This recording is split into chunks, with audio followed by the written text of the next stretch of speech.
On va faire la suite du cours sur le calcul littéral et s'intéresser maintenant aux égalités entre expressions littérales, autrement dit aux équations. Donc grand 2, tester une égalité. Pourquoi ce titre? Eh bien parce qu'en cinquième, les équations, on les envisage sous cet angle, en les testant. Et c'est pour ça que le grand 2 ici va s'intituler tester une égalité. Le même chapitre en quatrième s'appellerait équation. La même partie de chapitre s'appellerait équation. En quatrième, ce sera un chapitre complet parce que, comme vous le verrez, c'est très important. Alors, qu'est-ce qu'on entend par tester une égalité? Donc, prenons un exemple ici. Donc, vous voyez qu'on a une égalité entre expressions littérales. Et ici, le signe égal, il a une signification particulière parce que l'exercice est le suivant. L'égalité 2x carré plus 5x moins 1 égale 3x plus 11 est-elle vraie pour? Donc, vous voyez, ce qui est un peu étonnant ici, la première fois, c'est que le égal qui est utilisé ici, il n'affirme pas l'égalité entre ces deux expressions. En tant qu'expression, ces deux expressions ne sont pas égales, dans le cas général. Il existe beaucoup de valeurs de x pour lesquelles ces deux trucs-là ne sont pas égales, enfin, donc les deux expressions ne sont pas égales. Mais en fait, on prend le problème un peu autrement, c'est qu'on se dit quand est-ce que ces deux expressions sont égales? Donc pour quelle valeur particulière? Est-ce qu'il y a des cas pour x pour lesquels ces deux expressions sont égales? Mais en général, elles ne le sont pas. On cherche juste ici les cas particuliers pour lesquels ces deux expressions ont la même valeur. Donc le égal qui est ici est très particulier. C'est le égal des équations. Et donc on va essayer. Est-ce que pour x égale 4, les deux expressions sont égales? Et est-ce que pour x égale 2, les deux expressions sont égales? Alors la rédaction pour faire ça, eh bien, comme on cherche est-ce que c'est égal, et qu'on ne sait pas est-ce que c'est vrai ou bien pas, donc on ne va pas directement écrire que c'est égal, on va calculer séparément ce qu'il y a à gauche, calculer séparément ce qu'il y a à droite, et regarder est-ce que oui ou non, les deux expressions sont égales. Donc, qu'est-ce que ça donne ici? Résolution. Petit a, pour x égale 4, on calcule séparément. Alors, qu'est-ce qui va se passer à gauche? À gauche, on va avoir 2 fois 4 au carré plus 5 fois 4 moins 1. Alors, 4 au carré, ça va faire 16. 2 fois 16, ça va faire 32. 5 fois 4, ça va faire 20. 32 plus 20, ça va faire 52. Moins 1. Donc, à gauche, on va obtenir 51. Donc, on calcule séparément. À gauche, l'expression de gauche vaut 51. Passons à l'expression de droite.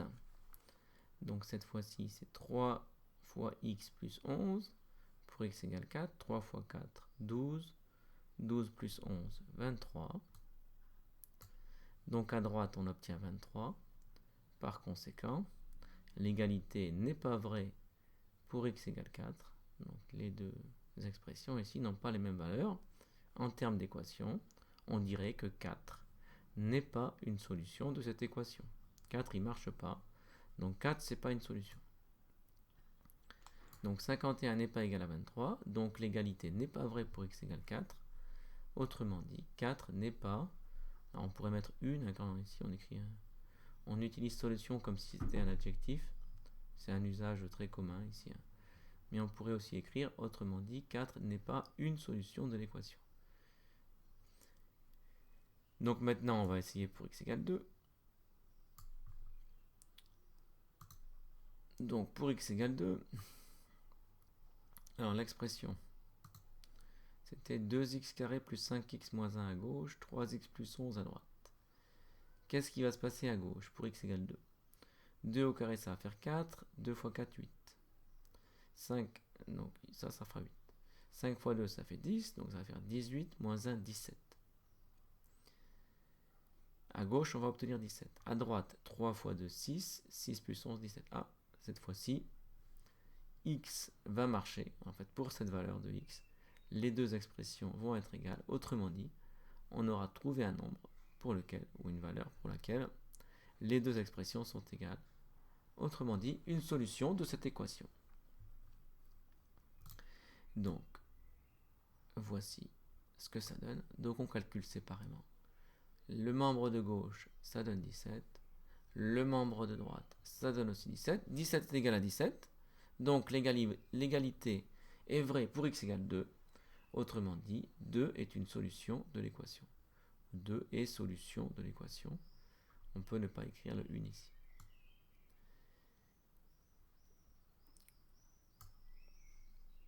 Donc, remarque importante, quand on teste une égalité, autrement dit dans une équation, c'est ce qu'on vient de faire là, la lettre est une inconnue dont on cherche à trouver la valeur. Vous voyez, on cherche les valeurs de x pour lesquelles ça fonctionne. Par exemple, ici, on en a trouvé une. Donc, 2 est une solution. Donc, la lettre est une inconnue dont on cherche à trouver la valeur. Le signe égal, qu'on utilise, alors pas là, hein, parce que là, on a utilisé le signe égal de façon traditionnelle, mais le signe égal qui est ici. Voilà. Donc, le signe égal a un sens particulier. Il n'affirme pas que les expressions littérales sont égales. Je vous reprends ici. Ces deux expressions littérales ne sont pas égales en tant qu'expression. Donc un exercice. Donc il faut savoir que ça a énormément d'applications. Il y a un tas de problèmes qui sont mis en équation et qu'on essaie de résoudre. C'est quelque chose de très courant en mathématiques. Et en physique, dans beaucoup de domaines, pas qu'en mathématiques. Donc c'est fondamental et vous allez y revenir à de nombreuses reprises, en particulier en 4e. Donc ici, prenons un cas concret et pour voir dans quel cas pourrait intervenir une équation, donc une égalité de ce genre. Donc voici un peu ce problème. Donc exercice. À l'achat d'un portable, on propose deux forfaits possibles. Première offre. 0,25 € par SMS. C'est cher. Deuxième offre. Un abonnement de 2 € et 0,15 €, 15 centimes par SMS. Donc moins cher le SMS, mais il y a un abonnement. On note petit n le nombre de SMS envoyés. Petit a. Pour chaque offre, écrit le coût du forfait en fonction de n. Donc là, on va écrire des expressions littérales.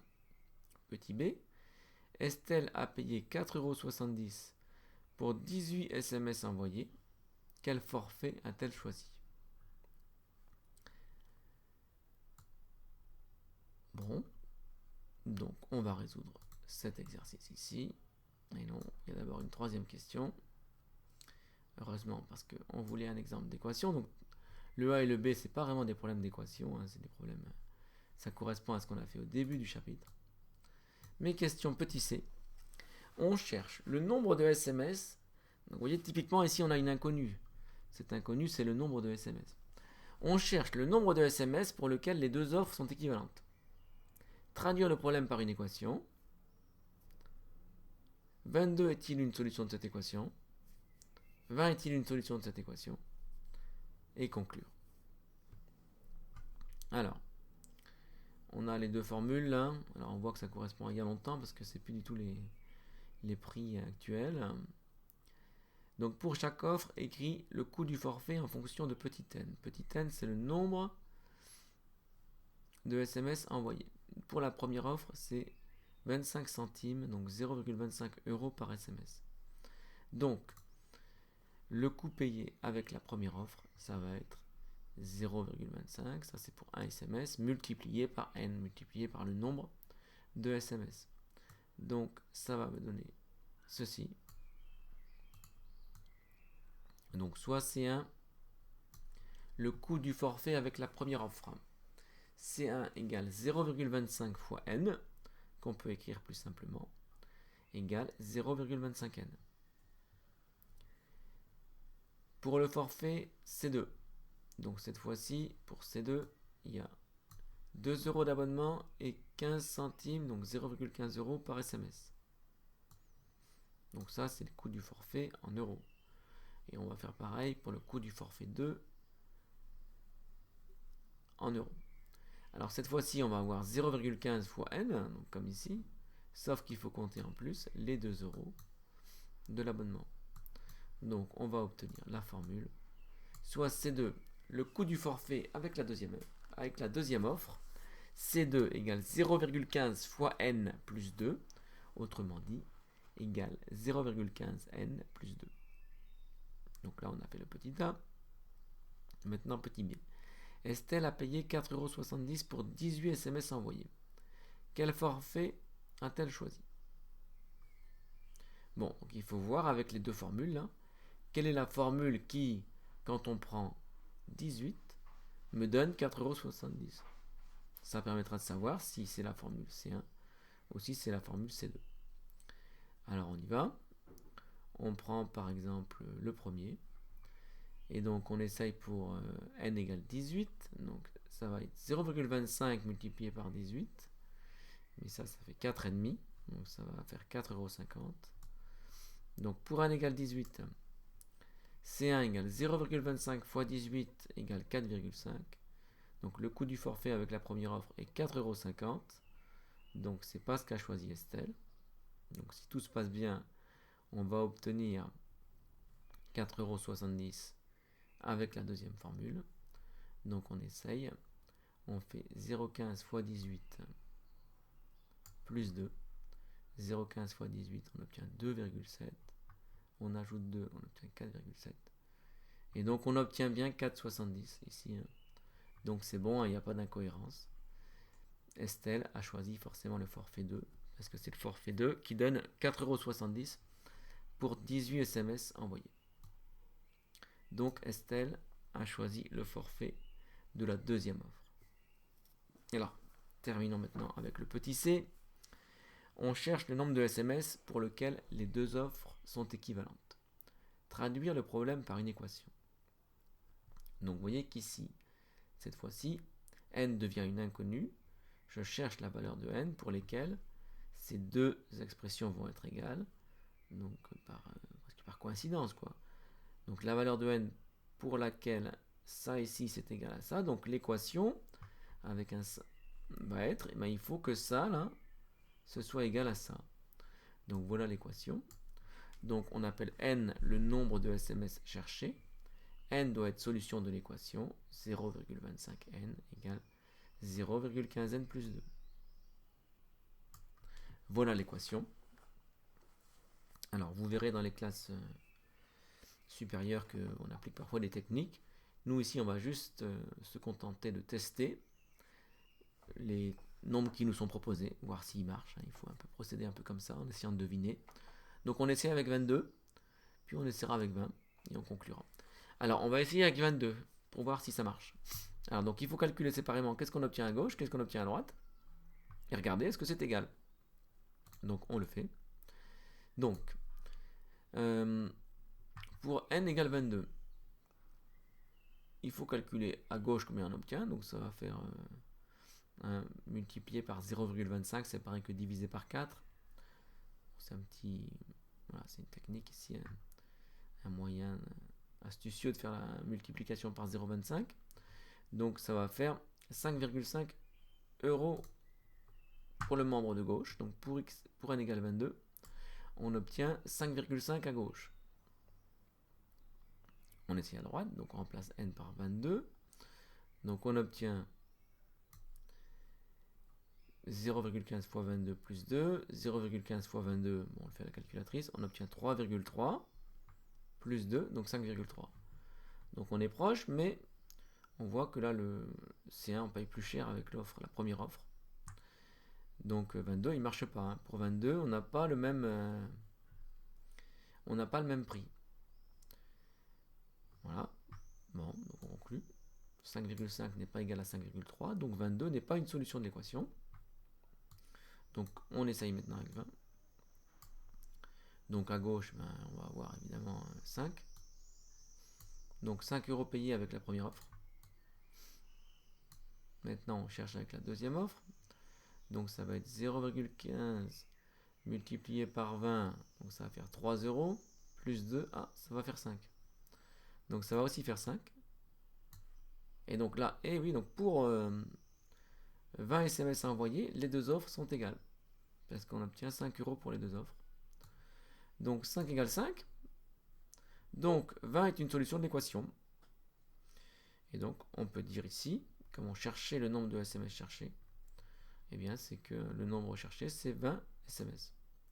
Conclusion, les deux offres sont équivalentes pour 20 SMS. On pourrait même dire que, vous voyez, à partir de 20 SMS, on a rentabilisé le forfait de la deuxième offre. Là, on a rentabilisé les 2 euros. Et que donc, quand on va être plus grand que. Quand on va envoyer plus de 20 SMS, comme c'est 0,15 euros par SMS, alors que là c'est 0,25 par SMS, eh bien ça deviendra moins cher avec la deuxième offre. La deuxième offre, dès qu'on dépasse 20, sera moins chère que la première. En revanche, si on est en dessous de 20 SMS, la première offre, elle est moins chère parce qu'on n'a pas rentabilisé les 2 euros de forfait. Donc voilà ce que c'est qu'une équation ici. Et voilà comment on essaye de la résoudre en testant des valeurs en cinquième.